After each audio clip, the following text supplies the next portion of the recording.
이어서 15번 문제부터 해볼게요. 네. 저희가 이제 차이번가 자본화 문제 연속해서 두 문제 풀 건데 이 문제는 나오면 이거 다 기출문제거든요. 이런 거는 무조건 풀고 맞춰야 되는 거고 얘는 제가 일부러 갖고 온 게 함정이 있어가지고 일부러 갖고 온 거예요. 네. 한번 볼게요. 일단 차이번가 자본화는 우리가 건물 같은 거 지을 때 은행 대출을 해서 짓잖아요. 그러면 대출에서 이자가 발생돼요. 그럼 걔를 비용 처리하지 않고 그 건물을 짓기 위해서 대출을 받은 거기 때문에 비용 처리하지 않고 자산에다가 가산한단 말이에요. 그것 때문에 풀어보는 거고 보면 특정 차입금 얘는 이 공장을 짓기 위해서 받은 대출이에요. 그러면 얘한테 발생된 이자 비용 얘는 무조건 자본화 할 수 있는 애예요. 여기서 문제에서 물어본 거는 여기 X1년도에 공장 건물과 관련해서 자본화할 차이분가를 물어본 거죠. 근데 다행히 얘는 차입금이 두 가지밖에 없으니까 간단한 거예요. 근데 그 두 가지 중에 하나는 특정 차입금. 일단 얘는 가져가는 거죠.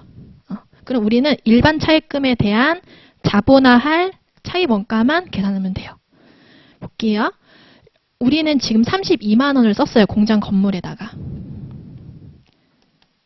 그런데 32만 원 중에 16만 원은 대출 받아서 쓴 거예요. 지금. 그쵸? 지출액 중에 16만 원.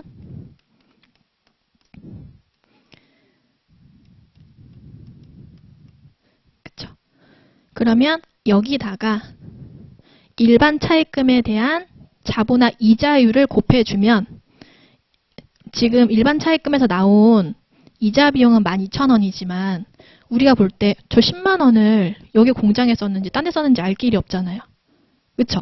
당연히 특정 차입금은 이 공장 때문에 받은 거기 때문에 다 쓴 걸로 봐서 얘 다 넣어줄 거고 하지만 일반 차입금은 10만 원이 건물 우리가 짓는 데 들어간 것도 있을 거고 다른 데 들어갔을 수도 있잖아요. 그래서 이 건물을 짓기 위한 전체 32만 원 중에 16만 원 예, 특정 차입금 지출액 빼주고 나머지 16만 원 중에 일반 차입금의 이자 비율을 곱해서 계산해 줄 거예요. 그러면 지금 일반 차입금에 12,000원이 이자가 발생했죠. 그리고 연평균 지출액이 10만 원이래요. 그러면 일반 차입금에 대한 이자율이 12%가 나와요. 얘를 그냥 여기다 곱해주면 돼요. 그러면 19,200원이 나와요. 지금 자본화할 차입원가가. 근데 봤더니 일반 차입금에서 실제 발생된 건 12,000원밖에 안 돼요. 발생된 건 12,000원밖에 안 되는데 일반 차입금 관련된 차입원가 자본화하는 게 계산한 게 19,200원이면 말이 안 되죠. 그래서 한도를 실제 발생한 12,000원으로 두고 비교하는 거예요. 크기 때문에 우리는 한도만큼만 자본화할 거예요. 그래서 특정 차입금에서 발생된 이자 비용 18,400원이랑 일반 차입금에서 발생된 이자 비용 한도 걸렸으니까 딱 12,000원까지만 더해서 34,400원만 자본화하면 돼요.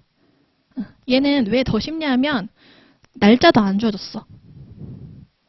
몇 월 며칠 날 대출 받았고 이런 게 안 주어졌어요. 너무 간단한 거고 넘겨가 보세요. 그 다음 문제.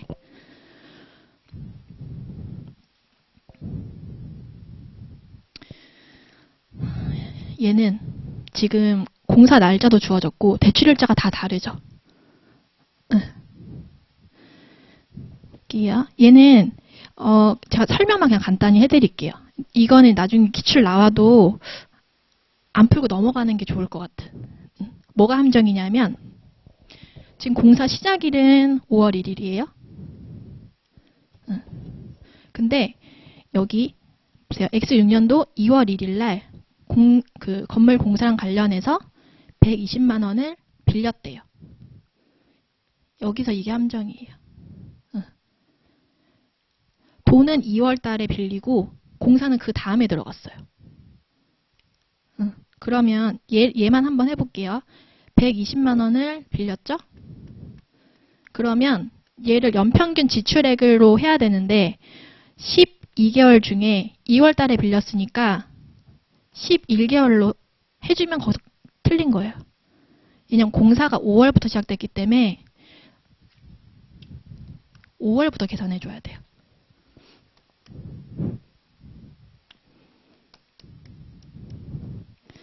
5, 6, 7, 8, 9, 10, 11, 12, 8개월. 이렇게 해서 연평균 지출액을 계산해 줘야 돼요. 내가 돈 빨리 빌렸어도 돈 빨리 빌리면 뭐해? 공사는 5월부터 시작했는데. 그러니까 앞에 있는 그 이자 비용은 자본화 해주지 않을 거야. 그 얘기예요. 하고 여기다가 이자 8% 해서 특정 차입금에 대한 차입원가 자본화를 구하는 거예요. 그래서 여기 요 계산하는 게 어렵고, 또 하나는 여기 보면 2월 1일 날 빌린 금액 120만 원 중에 12만 원을 어디다 투자해가지고 이자를 받았대요. 그러면 우리가 지금 대출 받아서 지급한 이자 비용은 자본화 해주죠. 근데 그걸 투자해서 이자 받은 건 자본화의 금액에서 빼줘야 돼요. 그러면 여기서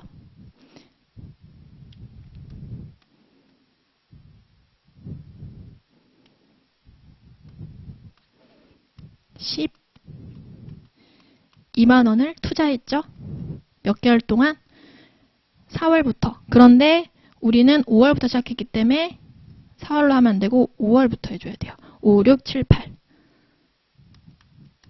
하고 5% 여기 빼주는 거예요.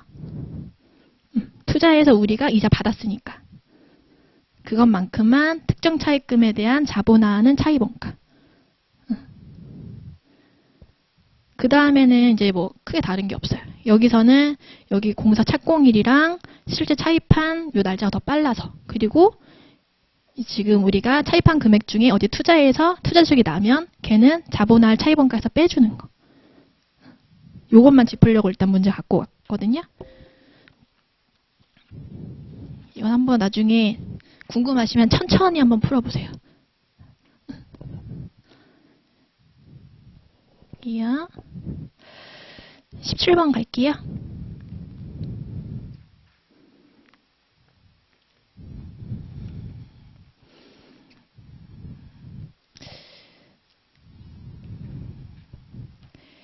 간평이 사채를 3년 만기 사채를 95만 1,963원에 취득했고 유효이자율은 12%래요. 그리고 이 사채는 상각 후 원가로 측정하고 금융자산으로 분류했대요. X 1년 말 12월 말에 공정가치는 97호 123이래요. 근데 X 2년 7월 달에 경과이자를 포함하여 98만 원에 전부 처분했대요. X 2년도에 당기순이익에 미치는 영향은 얼마인지. 그러면 일단 요 상각 후 원가 때문에 우리가 이 사채를 취득하고 상각 후 원가로 측정하기로 했잖아요. 그러면 얘 때문에 당기순이익에 미치는 영향은 이자 수익이 있겠죠. 우리 지금 자산이니까. 그리고 처분했으니까, 처분했다고 하니까 처분 손익이 있을 거예요.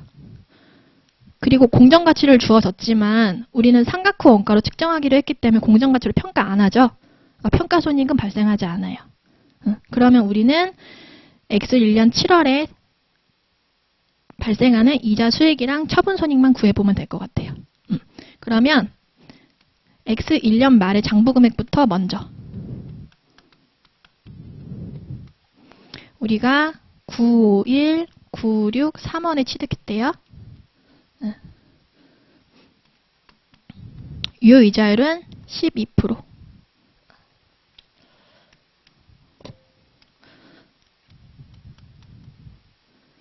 하고 액면이자 우리가 표시이자 10만 원 받기로 했대요.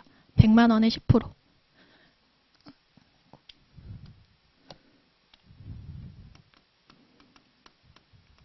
이렇게 해주면 X 1년 말의 장부금액이 구해지죠. 여기 1.12는 왜 했는지 아시죠? 12%이기 때문에. 이렇게 하면은 966199.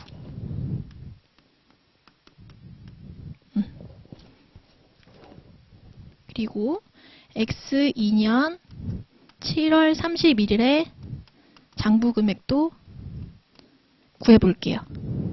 왜냐하면 처분 손익을 구해야 되니까. 그죠? 그러면 966199에서 곱하기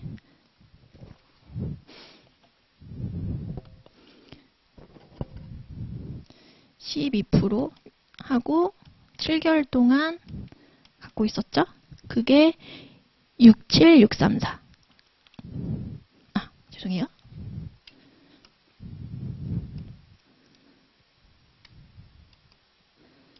곱하기 1.12 빼기 10만원 곱하기 12분의 7.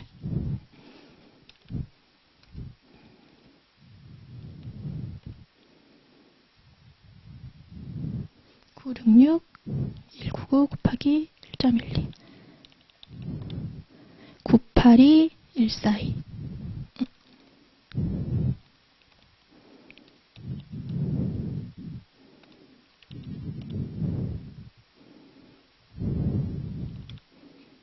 죄송해요. 삼각액만 구할게요. 여기서 곱하기 12%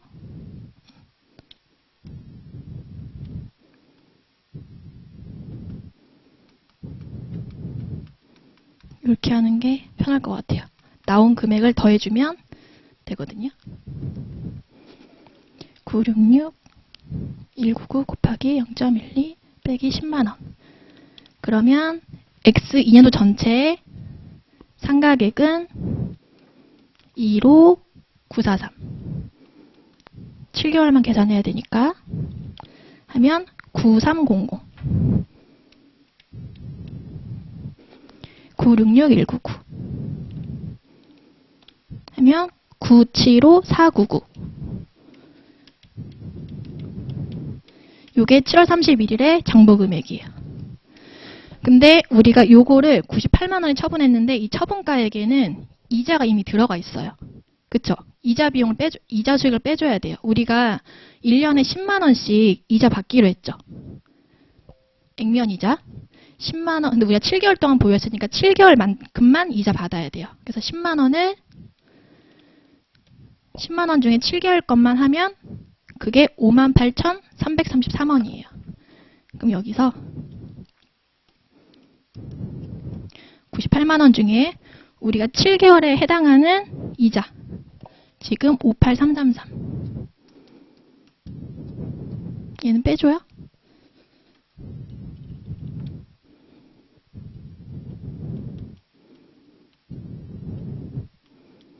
이게 실질적인 처분 가액이에요.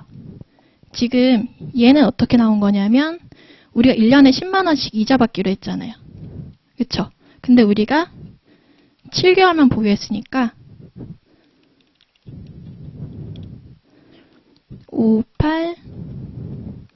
58333원의 이자를 포함해서 98만원을 받은 거란 말이에요. 그쵸? 그래서 98만원에서 우리가 원래 받아야 되는 요거 빼고 실제 처분가액을 빼준 거예요. 그래야지 처분 손익을 구할 수 있으니까.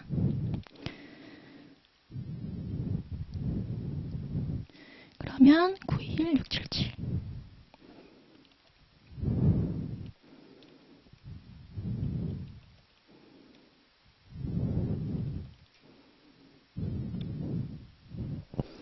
그러면 장부가액은 이렇게 구해졌죠. 우리가 97만 5천원짜리를 92만 1천원에 팔은 거예요. 더 싸게 팔았죠. 돈을 덜 받았잖아요. 그죠? 이해되세요? 요것만큼 처분 손실이 나요. 이만큼이 우리 자산인데 이걸 팔면서 돈은 이거밖에 안 받았어요. 그러니까 98만원 받았는데 98만원 중에는 우리가 원래 받았어야 되는 이자까지 들어가 있으니까 그 이자는 빼고 그건 원래 우리가 받아야 되는 돈이기 때문에. 됐죠? 그러면 처분 손실은 지금 요 차이인 53832예요. 요거 하나 구했고 또 하나 이자 수익인데 이자 수익은 얘만 하시면 안 돼요. 얘는 지금 액면 이자만 계산한 거잖아요. 근데 우리는 이자 할 때 유효이자율 12%로 계산하거든요. 그러면 X 1년도 말에 장부 금액에다가 곱하기 12하고 7개월에 해당하는 이자만 빼면 되죠. 여기 장부 금액에다가 곱하기 12% 곱하기 12분의 7. 그러면 얘보다 좀 더 높겠죠. 얘는 액면 이자고 얘는 10%고 얘는 유효이자 12%니까. 그래서 이게 좀 힘드신 게 첫 번째는 X 1년도 장부 금액까지는 잘 구해요.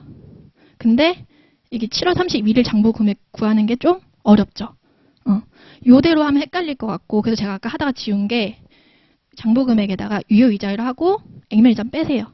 그 다음에 7개월에 해서 요거 더해서 구하는 게 훨씬 쉬울 것 같아요. 첫 번째 장부 금액 구하고, 그 두 번째 또 힘든 거는 처분 가액을 저렇게 줬죠. 그럼 여기서 바로 비교하면 안 되고, 저 98만 원에 내가 7개월 동안 갖고 있으면서 원래 받았어야 된 이자까지 포함돼 있다. 이게 바로 떠올라야지 문제가 풀려요. 그러면 여기서 유효이자율을 우리가 받는 게 아니죠. 돈 받는 거, 실제로 현금으로 받는 거는 얘는 지금 현금으로 받은 거잖아요. 98만 원. 그죠? 근데 10%만큼 받는 거지 12%만큼 받는 게 아니잖아요. 얘는 그냥 우리가 이제 삼각후 원가로 계산하기 위한 이자인 거고, 얘한테 받는 거는 액면이자 10%만 받잖아요. 1년에. 그쵸? 10만 원씩.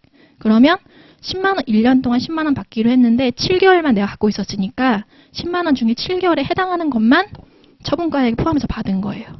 그래서 여기에 들어간 거예요. 첫 번째 장부 금액 7월 말 기준으로 잘 구해야 되는 거.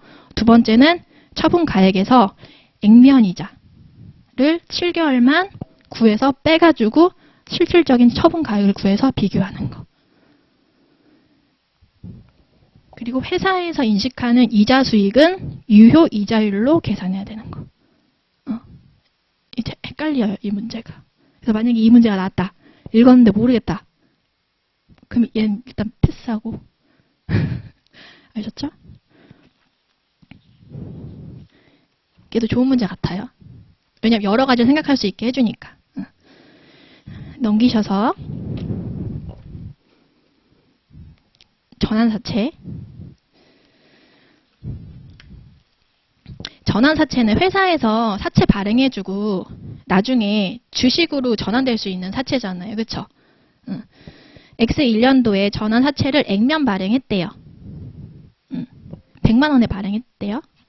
근데 X 3년 1월 1일 날 액면 금액의 40%에 해당하는 전환사채를 보통주로 전환했대요. 이때 주식 발행 초과금이 얼마인지 구해보래요. 그러면 첫 번째로 X 1년 초 전환사채를 발행할 때 그 전환사채 공정가치를 구해야 돼요. 거기 박스 안에 맨 밑에 보면은 상환 할증금이라고 해서 만기되면 액면 금액의 119.86%를 일시 상환한대요. 왜냐하면 이게 중간에 내가 지금 사채 갖고 있지만 주식으로 전환 안 하고 계속 갖고 계신 분들도 있을 거 아니에요. 그쵸? 그러면 그때 돼서 회사에서는 그때까지 만약에 전환 안 하면 액면 발행했지만 거기에 119% 계산해서 주겠다 이거예요. 그때 당시로. 지금 얘가 몇 년이죠?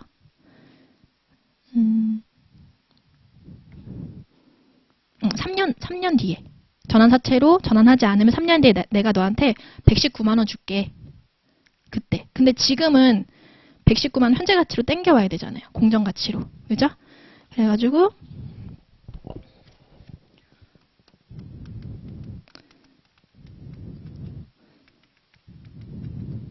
전환사채 공정가치 100만 원에다가 이걸 곱해주면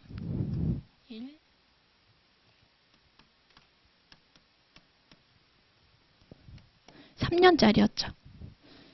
여기고 지금 12% 요거 0.7119 3년 뒤에 우리 회사가 이만큼 줄 건데 현재 가치로 땡겨와야 되죠. 그리고 우리가 3년 뒤에 119만 8천 원만 주는 게 아니잖아요. 매년 이자도 주기로 했죠. 5%. 5만 원이네요. 100만 원에 5%. 5만 원. 얘는 매년 주기 때문에 연금 현재 가치 써줘야 돼요. 12% 2.4018.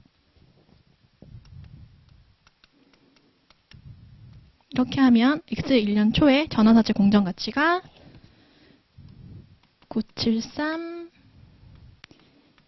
973-253이 돼요.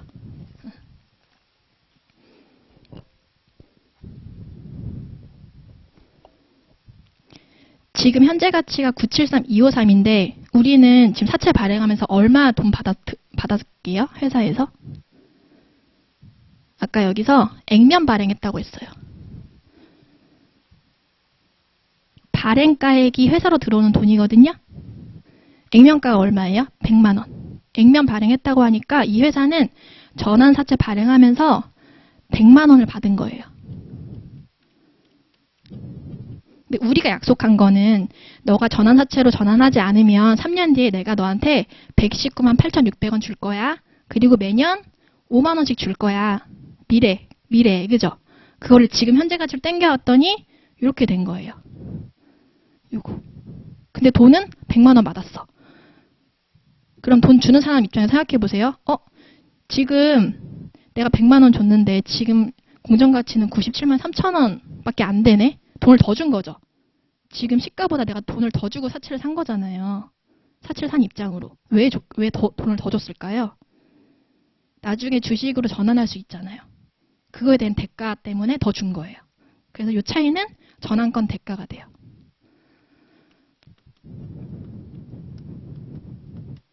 요게 전환권 대가가 돼요.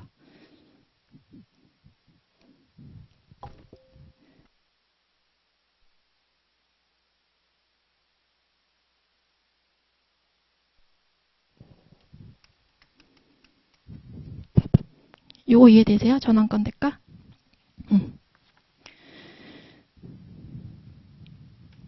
됐고 1년 말에 장부금액 구할게요. 지금 여기서 지금 973253으로 구했죠? 973253 곱하기 1.12 빼기 액면가액 5만원. 이거는 좀 전에 봤던 사채 구하는 거랑 똑같아요. 그래서 1040043 1040043 근데 얘가 지금 전환을 X 3년도에 했네요. 그럼 X 2년 말에 장부금액도 구해야 되겠죠? 그러면 1040043 곱하기 1.12 빼기 5만원 1114848 이게 장부가액이 돼요.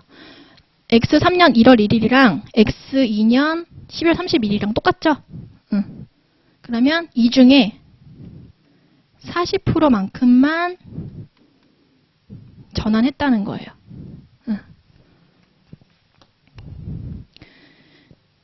지금 볼게요. 박스 안에 거 볼게요. 전환 가격이 2,000원. 근데 보통 주당 액면 금액이 1,000원이래요. 그러면 지금 100만 원 중에 40%만큼 전환한 거죠. 전체 중에. 여기서 한 주당 전환하는 가격이 2,000원이에요. 그래서 40만 원 나누기 2,000원 하면 요번에 전환하면서 우리 회사가 발행해 줄 수 있는 주식 수가 200주로 계산이 돼요. 200주.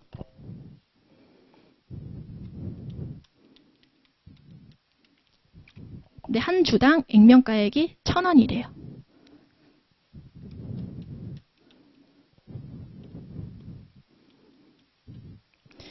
여기 전환권 대가 있죠. 얘는 처음에 이렇게 발생이 되면 그 위엔 변동이 없어요. 언제 변동이 되냐? 전환하면, 사채가 주식으로 전환하면 전환권 대가가 없어져요. 만약 지금 100% 다 전환했다고 치면 이게 없어지겠죠. 근데 지금 40%만큼만 전환했죠. 그러니까 전환권 대가도 전체 금액 중에 40%만 없어져야 돼요. 그래서 26747의 40%만 계산을 하는 거예요. 그래서 거기 답 보시면 X 3년 초 전환권 행사 시 증가하는 주식 발행 초과금 1114848은 X 2년도 말의 장부가액이죠.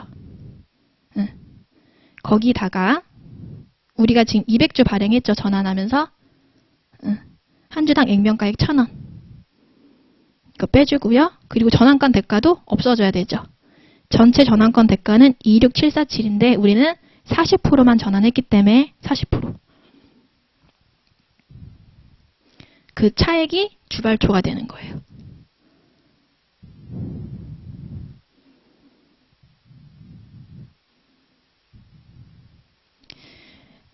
여기서 장부가액 구하는 거는 어렵지 않아요. 처음에 우리가 상환 할증금으로 현재 가치 구하고 매년 받는 액면 이자에서 장부 금액만 잘 구해졌다면. 그리고 또 하나 헷갈릴 수 있는 게 요거 200 주고 하는 거 있죠.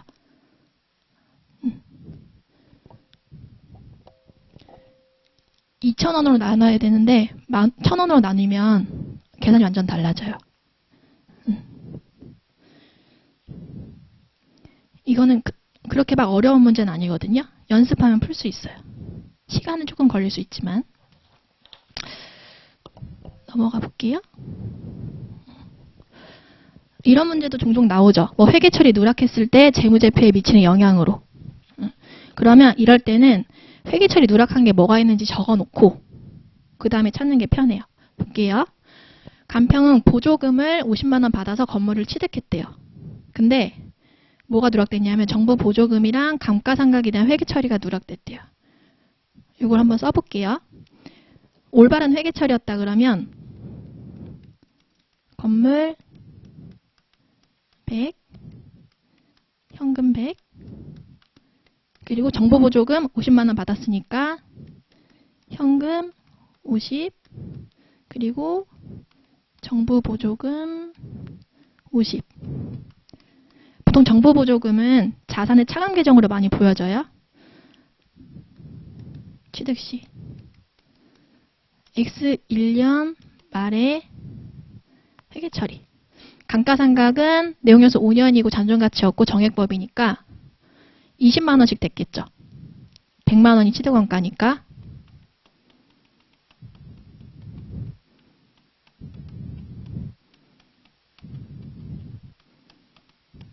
보통은 이렇게 하면 끝나요. 정보보조금이 없으면. 근데 정보보조금이 있으면 여기서 하나 추가돼요. 뭐냐 하면 우리가 감가상각비 매년 20만 원씩 인식하는 거 맞는데 이 중에 취득원가가 100만 원이잖아. 근데 100만 원 다 너 돈 주고 산 거 아니지. 50만 원은 보조금 받았잖아요. 그죠?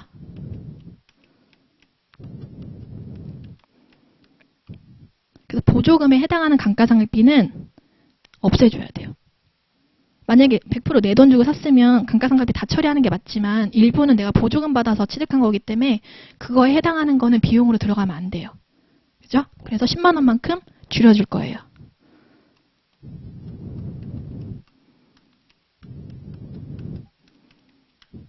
이렇게 해주면 상계되고 감가상각비로는 10만 원만 남게 되죠. 손익계산서에. 그리고 차변에는 정보보조금을 없애줘요. 아이고. 10만 원. 그럼 5년 뒤에는 정보보조금이 잔액이 0이 되겠죠? 매년 10만 원씩 차감할 거니까. 근데 회사에서 지금 이 회계처리 안 하고 누락했고 그리고 이 회계처리 지금 안 한 거잖아요. 그죠? 이랬을 때 재무제표에 어떻게 영향이 있는지 물어보는 거거든요. 재무상태표 어떻게 보여지는지 볼게요. 처음에 취득원가가 건물이군요.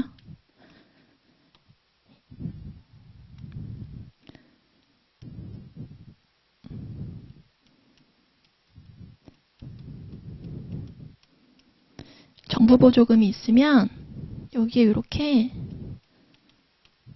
차감해서 이렇게 보여져요. 이게 취득했을 때 재무상태표 보여지는 거. 근데 이제 12월 31일 날 저거 감가상각을 하잖아요. 그러면 취득원가는 바뀌지 않죠.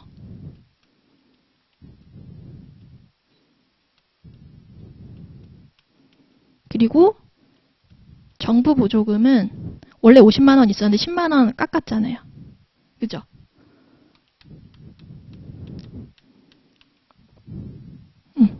그리고 감가상각 누계액은 지금 20만 원. 감가상각비만 줄여줬고 감가상각 누계액은 건드리지 않아요. 그러면 장부가액이 40만 원이 돼요. 그쵸? 그래서 볼게요. X 1년 말에 총 자산 금액에는 영향이 없대요. 영향이 있죠. 지금 정보보조금 회계 처리 지금 안 했으면, 그죠? 영향이 있어요. 그리고 당기순이익은 1,000원이 감소한대요.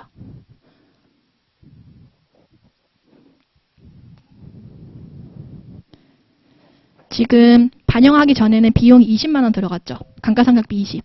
근데 제대로 하면 비용이 10만 원 줄어들잖아요. 그럼 당기순이익이 늘어나지 않나요? 옳은 것은이니까 얘가 맞아요. 왜냐하면 비용이 10만 원 줄어들었으니까.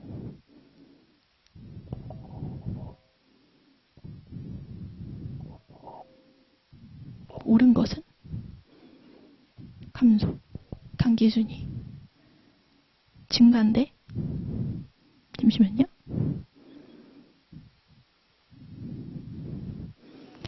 누락되었다. 이를 장부 마감 이전에 표시할 경우 옳은 것은 일단 다른 것부터 볼게요. 3번 총 부채 금액은 증가한다. 여기서 지금 부채 계정 하나도 없어요. 정보보조금은 자산의 차감 계정이기 때문에 그래서 얘 아니고 감가상각 누계액은 20만 원 감소한다. 감가상각 누계액은 정보보조금이 있어도 절대 바뀌지 않아요. 그리고 X 1년 말에 건물 장부 금액은 20만 원 감소한다. 지금 반영했을 때 10만 원 감소해요. 답을 잘못 썼나? 당기순이익이 10만 원 증가해야 되거든요. 왜냐하면 비용이 줄어들었으니까. 그래서 요거를 증가로 바꿔주세요.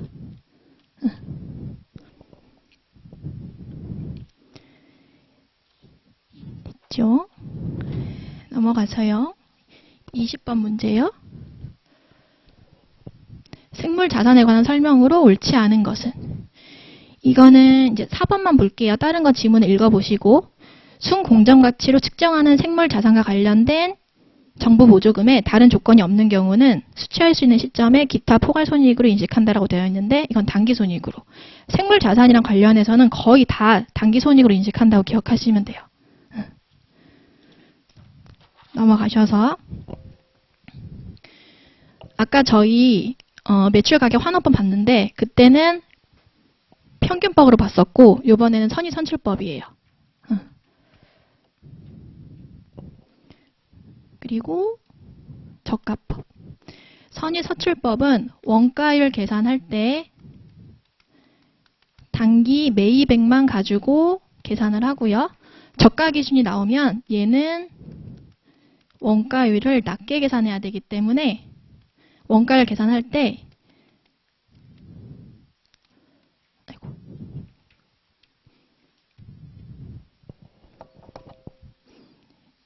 인하액을 반영하지 않아요.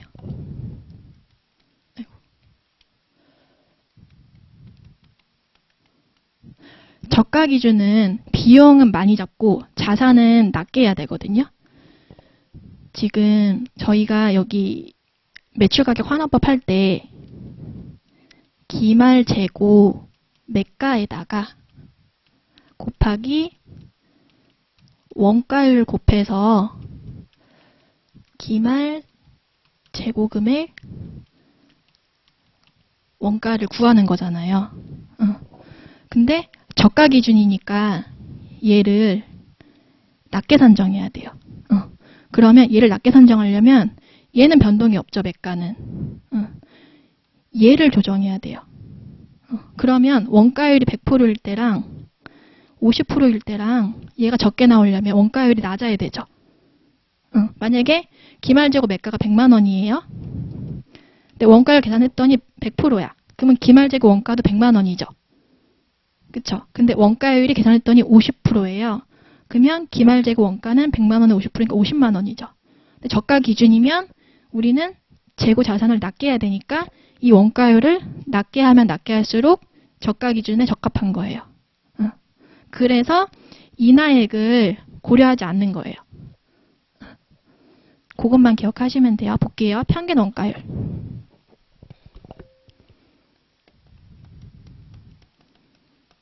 선의 선출법이니까 요것만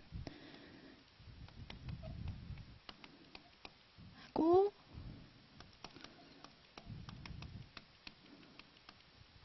인상액만 넣고 인하액은 넣지 않아요.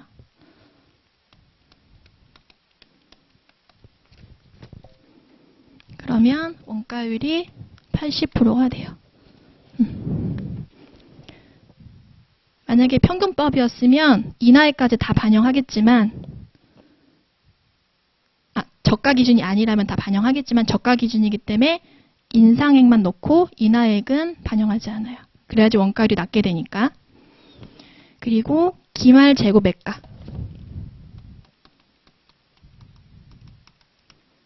요거는 여기서 더하기 빼기 해서 하면 되겠죠? 그래서 구하면 기말 재고 매가가 658400. 그다음 기말 재고 원가를 구하면 658400의 원가율 80% 하면 기말 재고 원가가 526720. 문제에서 물어본 건 매출원가 자리죠. T계정으로 원가 기초 16만 2천원, 단기 매입액, 요게 이 자리죠. 526720. 문제에선 매출원가 자리 물어봤으니까 해서 요 자리 구하시면 돼요.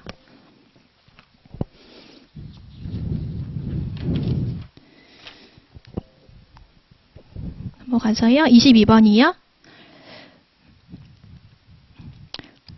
다른 건 읽어보시고 답은 5번인데 여기서 가격 변동 이익이나 중개이익을 목적으로 옥수수, 구리, 석유 등의 상품을 취득하여 단기간 내에 매도하는 기업은 순 공정가치 변동을 기타 포괄손익으로 인식한다. 근데 저희 금융자산에서도 그렇고 단기간에 매도한다 이러면 거의 다 단기손익이 들어가죠. 그래서 기타 포괄손익이 아니라 단기손익으로 반영한다. 이렇게 봐주시면 되고요. 다른 지문도 보세요. 그리고 23번 현금흐름표인데 현금흐름표는 두 가지 방법으로 작성할 수 있죠. 직접법으로 할 수도 있고 간접법으로. 이 문제는 직접법으로 계산을 해야 되는 거예요. 간접법은 포괄손익계산서에 그 법인세 차감전 순이익에서 재무활동이랑 투자활동만 가감해서 영업활동 현금흐름을 구하는 거고 직접법은 직접적으로 관련된 계정만 찾아가지고 영업활동 현금흐름을 찾는 거예요. 여기서 문제에서는 고객으로부터 현금 유입된 금액 그리고 영업비용으로 유출된 현금 흐름을 찾으라고 했거든요. 그럼 여기서 돈이 그 매출과 관련된 것만 해볼게요. 일단 지금 재무상태표에서는 매출이랑 관련된 게 얘밖에 없죠. 매출채권. 다른 성급 영업비용이나 미지급 영업비용은 말 그대로 영업비용이랑 관련된 자산부채 계정인 거고. 두 번째 포괄손익계산서의 일부 자료래요. 매출액은 고객으로부터 우리가 돈 받을 거잖아요. 그죠? 그래서 여기 지금 A랑 관련된 거는 이 자료에서 매출 채권이랑 매출액밖에 없어요. 그럼 A부터 구해볼게요. 매출액 410원. 근데 지금 매출 채권 자산이죠. 봤더니 자산이 140에서 210으로 증가했어요.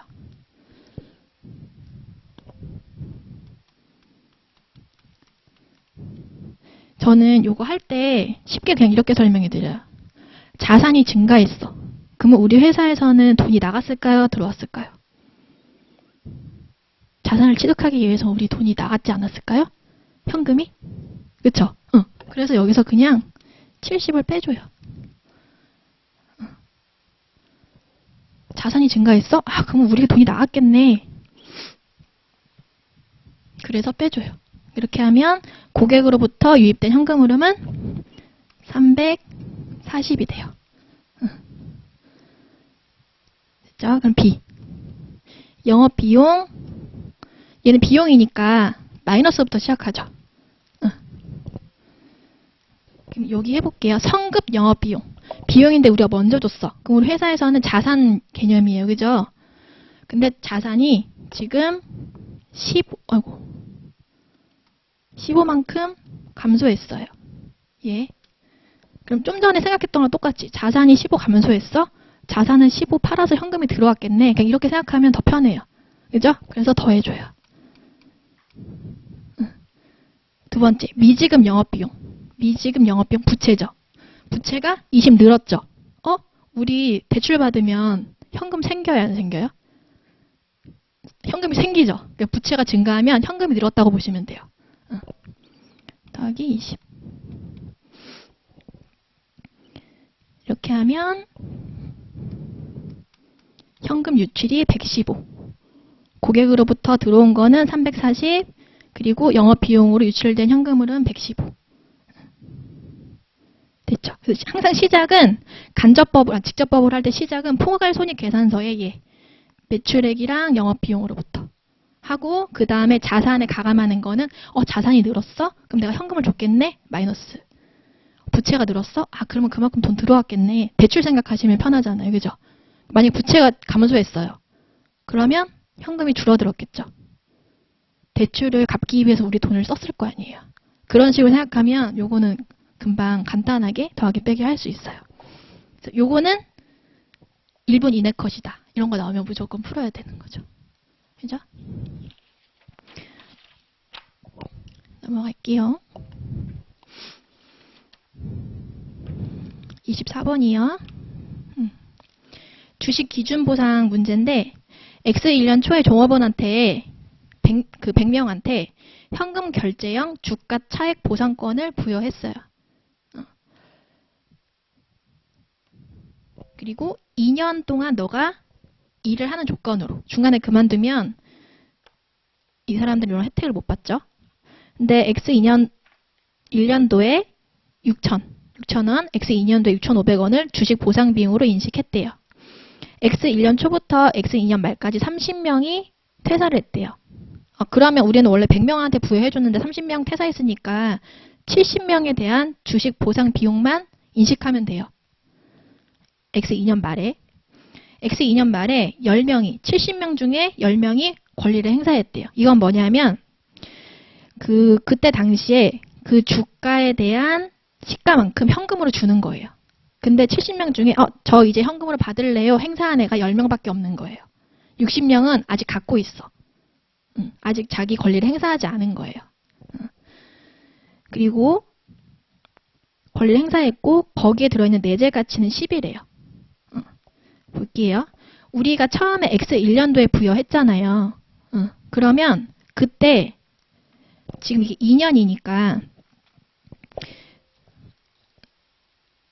볼게요. X3년도 주식보상 비용 계산하는 거. 지금 70명이 가지고 있어요. 30명 퇴사했으니까. 그리고 한 사람당 20개씩 줬대요. 그죠? 근데 이게 한 개당 공정가치가 15원이래요. 이것만큼 우린 주식 보상 비용으로 계산을 해야 되는데 우리 이전에 주식 보상 비용으로 계산해 놓은 게 있어요. 봤더니 X1년에 6,000원, X2년도에 6,500원. 이렇게만 하면은 이전에 계산했던 6,000원, 6,500원도 이중으로 되는 거기 때문에 안 되죠.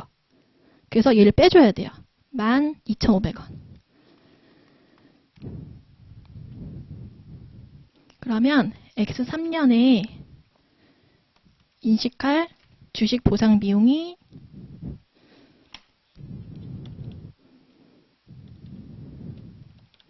21,000원이거든요. 이렇게 끝나면 안 되고 이 중에 10명이 권리를 행사했댔잖아요. 그쵸? 근데 우리는 여기서 한 개당 15원만큼 비용으로 처리했죠. 근데 권리 행사한 그 사람들이 권리 행사했을 때 내재 가치가 10원이에요. 그러면 이 10명에 대해서는 10원만큼만 주식 보상 비용으로 해줘야 돼요. 그러면 여기서 떼줘야 될 거는 지금 10명이 행사했죠. 요번에. 근데 행사했을 때 내재 가치가 10원이래요. 20개.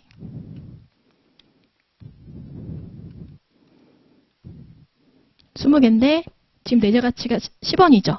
그러면 얼마만큼 더 된 거예요? 하나당 5원만큼 비용 처리가 더 된 거죠.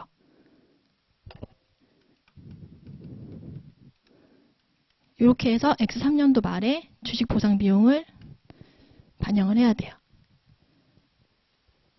요것만 조심하시면 돼요.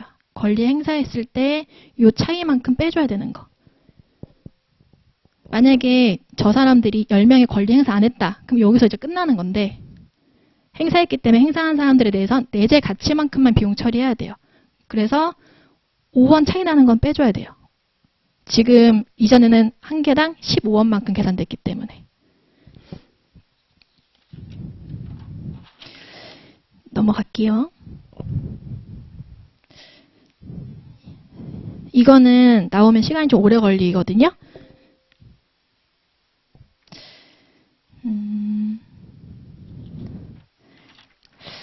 일단은 설명만 해볼게요. 아까 저희가 복구 충당 부채 했었잖아요. 그거보다 난이도가 좀 있는 거예요. 볼게요. X 1년 초에 500만 원을 취득했대요. 환경설비를. 그런데 나중에 원상복구 해야 돼서 취득 시점에 봤더니 나중에 20만 원으로 추정이 된대요. 근데 현재 가치 10%. 그럼 여기까지만 볼게요. 그럼 취득 시에 우리가 이 자산의 장부가액. 취득원가 500. 그런데 이 자산을 취득하려면 나중에 저걸 원상복구 해야 되잖아요. 20만 원이 더 든대요. 그래서 근데 이 20만 원은 지금 드는 게 아니라 미래에 드는 거죠. 몇 년 뒤에? 5년 뒤에. 그거를 지금 10%로 현재 가치로 땡겨와야 돼요. 그래서 5년의 현재 가치 곱하기 0.6209. 요게 취득시 장부 금액이 돼요. 그러면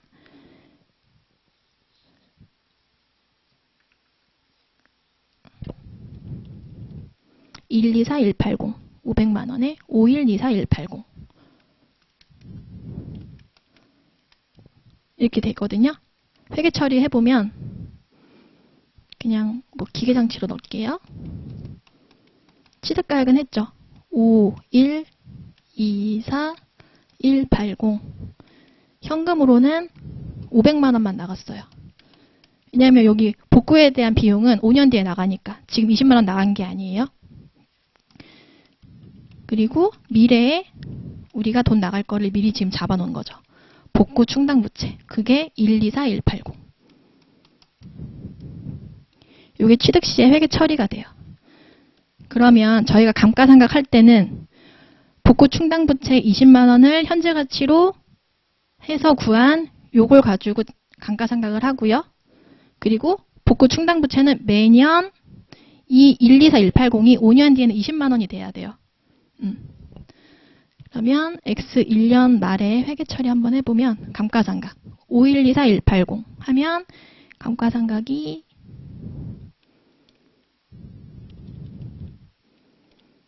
1024,836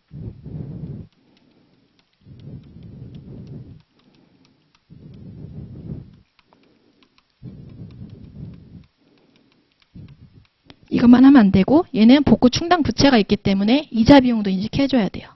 이자 비용은 124180에 할인율은 10%. 그러면 12418 하고 복구 충당 부채를 늘려주죠.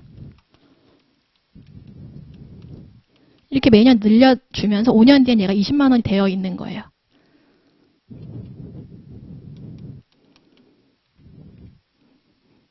근데 문제는 그 다음 연도에 봤더니 우리가 나중에 20만 원 나갈 거로 생각하고 있었는데 30만 원으로 늘어난대요. 그리고 할인율도 12% 수정됐대요. 이랬을 때 포괄손익계산서에 인식할 비용은 그러면 지금 똑같아요. 감가상각비 인식할 거고요. 이자 비용 인식할 거예요. 근데 문제는 감가상각은 장부 금액이 바뀌면 그 감가상각비도 바뀌죠. 장부금액이 바뀌어요. 왜냐하면 복구 충당 부채가 20만 원에서 30만 원으로 바뀌면서 현재 가치만큼 늘어났을 거고 복구 충당 부채도 바뀌었기 때문에 인식할 이자 비용도 달라져요. 그러면 지금 저거 인식하기 전에 복구 충당 부채가 X1년도 말에 얼마였냐면 124180에 12418 더해준 거.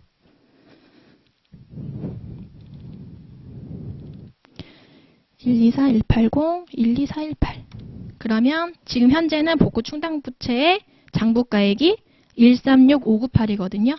얘를 뭘로 바꿔줄 거냐면 이 30만 원으로 바뀌었죠. 근데 지금 12%로 바뀌었대요. 12%. 남은 내용연수는 4년이에요. 그래서 우리는 0.635로 계산해 줄 거예요. 30만 원 곱하기 0.6355. 여기서 이미 복구 충당 부채로 반영되어 있는 장부가액이 136598. 차익만큼만 복구 충당 부채를 업해주면 돼요. 그게 54052.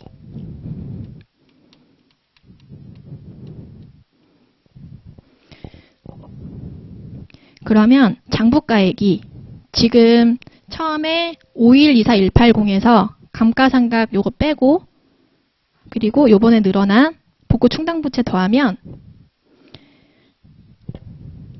409934454052 장부금액이 4153396으로 바뀌어요. 여기다가 잔존 내용연수 원래 5년이었지만 1년 지났죠? 나누기 4. 여기 풀이에 보면 반가로 6에 4099344가 나온 거는 처음에 우리가 계산한 취득원가 얘에다가 감가상각 2개 뺀 거예요. 그리고 요번에 증가된 복구 충당부채 더해서 내용연수 4년으로 나눈 거. 감가상각 구했죠? 그리고 복구 충당부채 이자 비용 190650은 이제 수정된 30만 원 기준으로 수정된 복구 충당부채예요. 여기다가 바뀐 할인율 12%를 곱해서 22878을 구하셔야 돼요. 자, 넘어갈게요. 요거는 아까 저희가 봤던 문제. 지금 기말 재고상품 구하는 거. 창고에는 200만 원 있어요. 도착지 인도 조건으로 발송한 상품이 아직 운송 중이래요. 근데 아직 도착 안 했죠. 그럼 우리가 판매한 게 아니잖아요. 그죠? 그래서 얘는 가산해주고 28일 날 고객한테 발송한 시송품이 있는데 12만 원만 표시를 했대요. 그러면 8만 원 우리가 못 판 거죠? 더해주고요. 그리고 12월 15일 날 거래처의 선적지 인도 조건으로 구매한 상품이 있대요. 선적하는 순간 우리께 되는 거예요. 구매한 입장이니까 우리가. 그래서 우리 창고에는 없지만 얘도 가산해 준다. 고요. 27번 볼게요. 무형자산에 관한 설명으로 옳지 않은 것은 1번이 답인데 무형자산은 손상의 징후가 있거나 그 자산을 사용하지 않을 때 상각을 중지한다. 얘도 유형자산이랑 똑같아요. 매각 예정으로 분류하거나 제거되는 날 중 이튿날 상각을 중지해요. 그래서 1번이 틀린 거고요. 넘어가서요. 28번 개념체계는 요거는 진짜 엄청 많이 나오는 지문이잖아요. 4번 볼게요. 개념체계는 수시로 개정될 수 있으며 개념체계가 개정되면 자동으로 회계 기준이 개정된대요. 항상 회계 기준이 개념체계 우선해요. 그래서 개념체계가 바뀌어도 회계 기준이 바뀌지 않아요.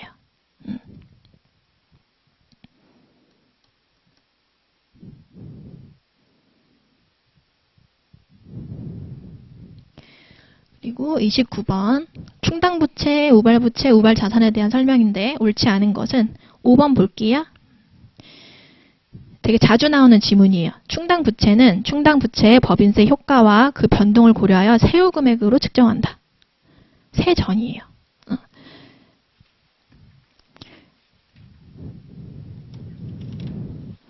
넘어가서요.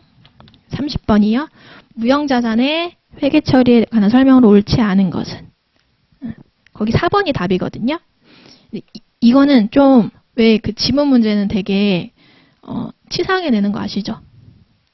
잘 읽어보면 맞는 것 같은데 아니긴 해요. 하나를 빼거나 막 말을 바꿔서. 4번 보면 내용 연수가 비한정인 무형자산은 생각하지 않고 무형자산의 손상을 시사하는 징후가 있을 경우에 하나여 손상 검사를 한다. 하면 맞는 것 같은데 하나가 빠져서 틀린 지문이 돼요. 거기에 매년이 들어가야 돼요. 매년 또는 손상을 시사하는 징후가 있을 때 손상 검사를 수행하여야 한다. 다시 정리하면 내용 연수가 비한정인 무형자산은 생각하지 않되 매년 또는 손상을 시사하는 징후가 있을 때 두 가지 경우에 손상 검사를 수행해야 된대요. 근데 4번 지문에 보면 매년이라는 단어가 빠졌어요. 그래서 틀린 거예요.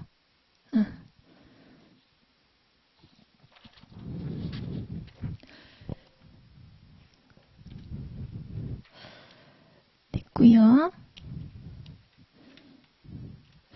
이제 원가 회계 몇 문제만 풀 건데 이런 거는 난이도가 쉬운 편이에요. 31번. 볼게요. 신구 거래처로부터 제품 G에 200단위 특별 주문 요청을 받았대요. 그리고 이 제품을 생산하기 위해선 단위당 원가가 900원이 들고 그리고 하나 만드는데 1.5시간이 든대요. 근데 특별 주문, 이 제품 G를 내가 지금 주문을 받으려면 기존 제품을 판매하는 걸 좀 포기해야 돼요. 이럴 경우에 내가 최소한 제품 G로부터 얼마를 받아야 되는지 판매 가격을 하라는 거예요. 그러면 일단 기본적으로 내가 이 제품 G를 하나 만드는데 900원이 들잖아요. 그럼 최소한 900원 이상은 받아야 되죠. 그죠? 플러스 내가 이걸 만듦으로써 다른 제품을 못 만들게 돼요. 거기서 발생되는 기회비용까지 고려해서 판매 가격을 선정하면 돼요. 그러면 내가 제품 X를 생산하는 걸 포기할지 제품 Y를 생산하는 걸 포기할지 먼저 선택해야 되잖아요. 근데 우리는 여기 기계 시간이 제한돼 있어요. 그러면 제품 X부터 볼게요. 하나당 판매 가격이 1,500원. 변동 원가가 1,200원. 그러면 제품 하나당 공원 이익이 300원이에요. 이걸 하나 팔 때마다 300원씩 이익이 생기는 거예요. 근데 봤더니 얘는 하나 만드는데 2시간이 걸린대요. 그러면 시간당 이익, 공원 이익은 150원이 되는 거예요. 그죠? 그리고 제품 Y. 얘는 판매 가격이 1,000원. 변동 원가가 800원. 공원 이익이 200원. 근데 얘는 하나 만들 때 1시간 걸린대요. 그럼 시간당 공원 이익이 100이네요. 그죠? 그러면 시간당 공원 이익이 적은 걸 먼저 포기하는 게 우리한테는 좋죠. 그럼 우리는 제품 Y부터 생산을 중단할 거예요. 됐죠? 요렇게 하고서 보면은 잠시만요. 300, 150. 200. 죄송해요. 얘를 포기해야 되네. 아이고. 200. 얘는 1시간 드니까 시간당 공원 이익이 200. 그러면 제품 X를 포기해야 되겠죠. 볼게요. 그러면 지금 얘가 300단위씩 팔고 있었어요.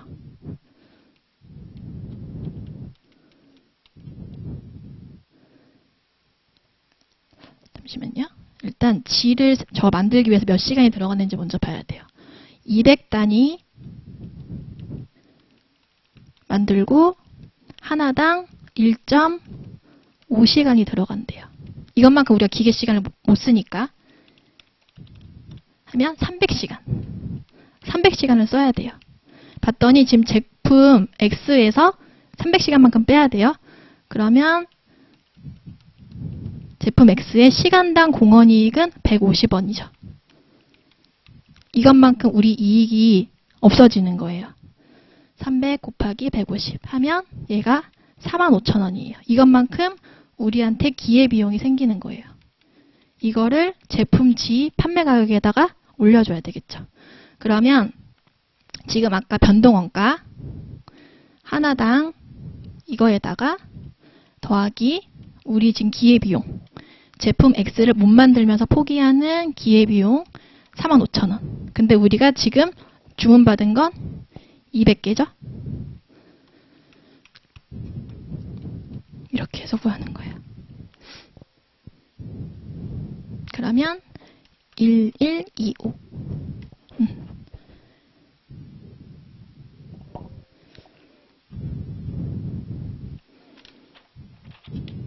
고요. 넘어갈게요. 저희가 그 배부하는 거 나오면 정상 개별 원가 생각할 수 있는데 여기서 표준 원가라고 되어 있어서 잘 보셔야 돼요. 여기서 실제 발생액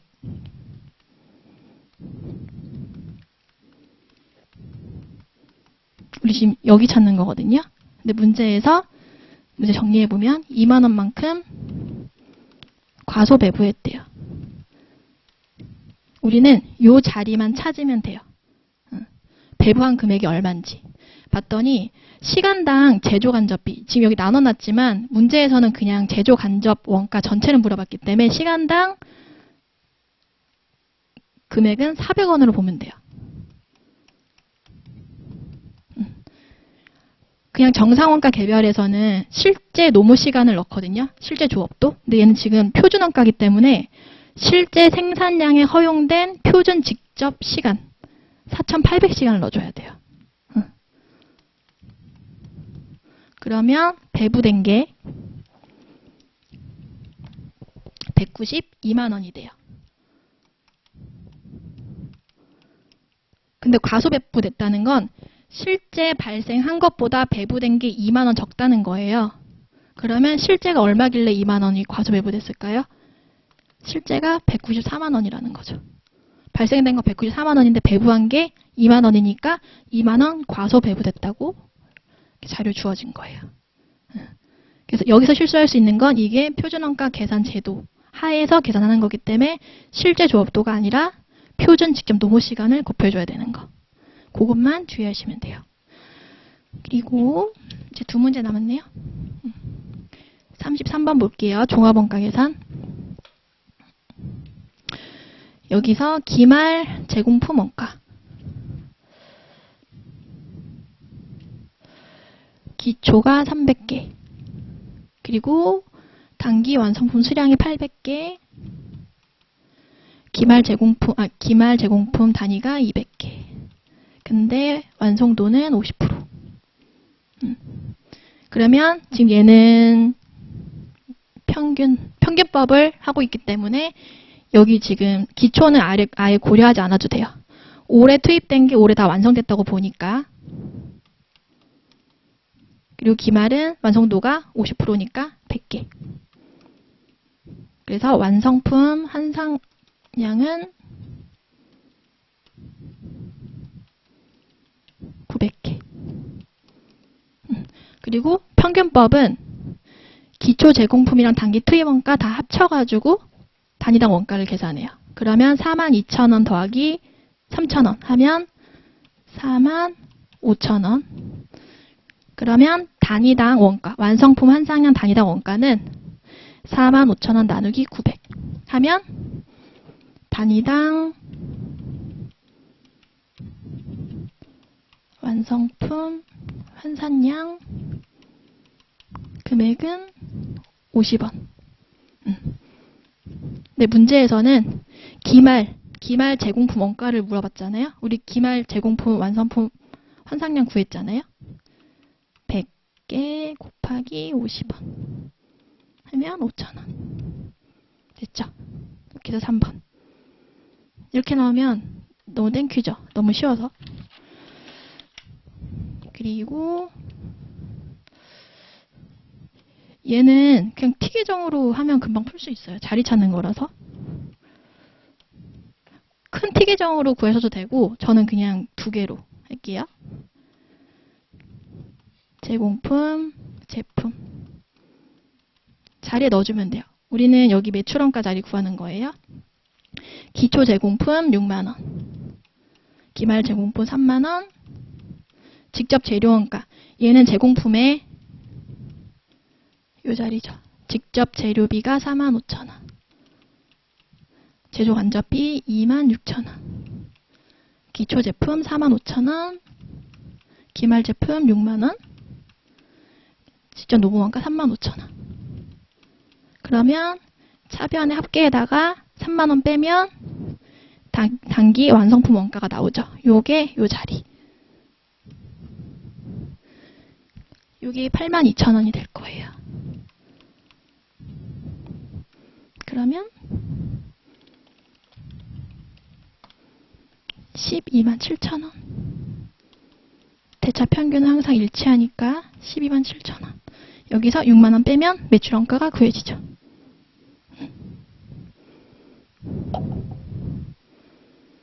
그래서 121,000원으로. 이거는 너무 쉬운 거예요. 진짜 이것도 쉽고, 종합원가는 정말 아까 그 틀에서 바뀌지 않아요. 그 그림만 잘 그리시고 중간에 헷갈리지만 않으시면 종합원가도 어렵지 않고. 얘는 틀리기 좀 쉬울 거예요. 얘 때문에. 정상 개별원가 계속 하다가 갑자기 이거 나오면 뭐지? 할 수 있어요. 이것도 충분히 맞출 수 있고. 원가에게는 정말 다 풀어야 되는 문제만 좀 추려왔으니까. 근데 아까 저기 재무액에서는 그 차이원가 자본화하는 거 두 번째 문제 있죠. 큰 거. 그거는 좀 어려워요. 그래도 한번 보시면 좋을 것 같고. 그리고 복구 충당 부채도 아까 20만 원에서 30만 원 바뀐 거 있죠. 만약에 나와. 내가 시간이 부족해? 그럼 그거는 벌어도 될 것 같아요. 아셨죠? 저희 오늘 이제 여기까지 하고요. 질문 있으시면 끝나고 해주세요. 네, 고생하셨습니다.